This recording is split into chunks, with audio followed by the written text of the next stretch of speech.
lot of folks wonder how Newtown, Connecticut can ever recover. The search for that answer took Elizabeth Palmer to Dunblane, Scotland. Dunblane was a quiet little town nestled in forested hills until calamity struck.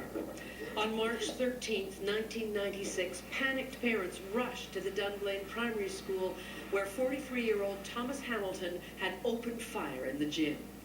16 5- and 6-year-olds and their teacher were killed.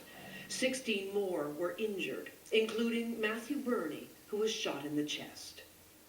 More than a decade later, his father, Steve, heads the Dunblane Community Center, built with money donated to the town after the shooting. On the windows, there's a motif for every child who died.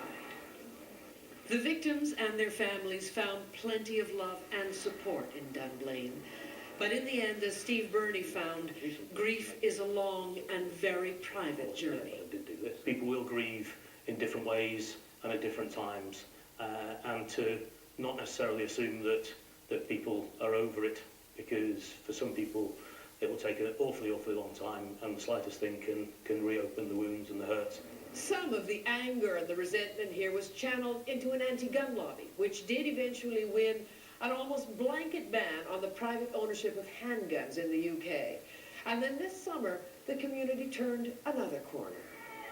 Andy Murray, the tennis champion, who in 1996 survived the Dunblane massacre by hiding under a desk, won gold at the London Olympics.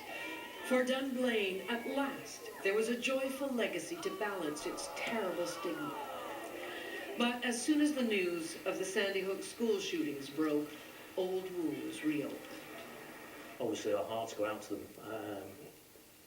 And sorry.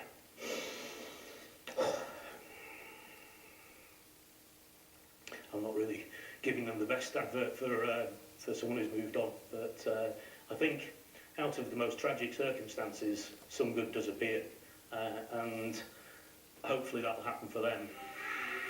At the Dunblane Community Centre, they're lighting candles of condolence and sending sympathy from one of the only places on earth that really understands the depth of Newtown's grief. Elizabeth Palmer, CBS News, Dunblane.